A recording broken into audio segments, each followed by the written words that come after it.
In many ways Stanford, 9-10, 2-5, outplayed the Utes, 10-8, 4-2. They just forgot to win. Stanford's defense came out of the gates locked in.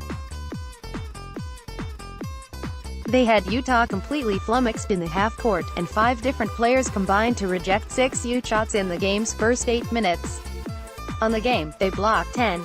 "It's always an emphasis to play with great energy and passion," said Jerod Haase. "Our guys played their tails off. In one sequence, Utah's Donnie Tillman had his dunk tipped away by Jaden Delaire.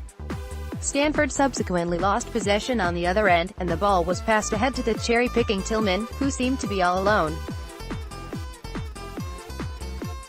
Somehow, Bryce Wills kept pace with the ball in the air, getting there just in time to deny Tillman at the rim. The Cardinal did not get off to as strong a start offensively. Dajon Davis missed his first 6 shots from the field, and the turnovers once again began to pile up. They wasted the defensive start, and were unable to push the lead to more than 5. That's when Parker Van Dyke went on a personal 8-0 run to help the Utes snatch back the advantage. The visitors ended the half on a 13-3 run, taking a 31-26 lead into the locker room. They shot 5-7 from distance. In the second half, the Cardinal offense finally hit its stride. Stanford went on an early 7-0 run to take the lead right back, spearheaded by the strong play of Dajon Davis.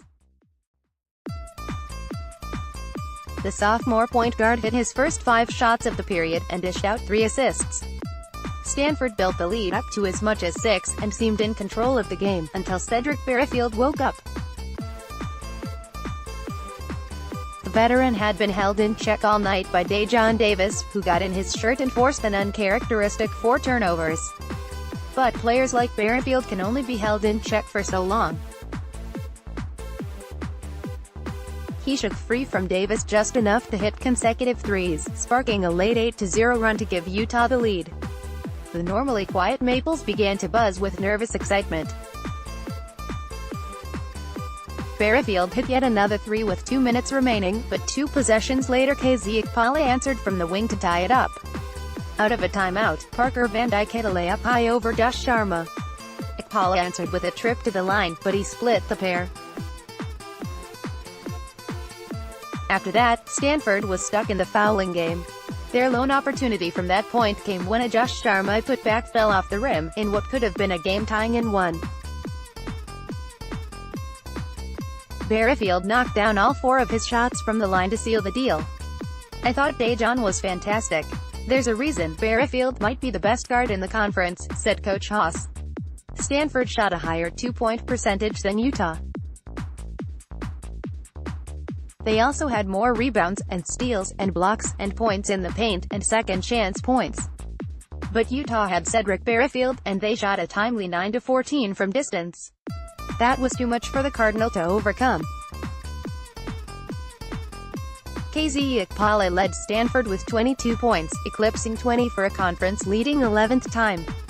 Dajon Davis had 17 points, 15 coming after the break.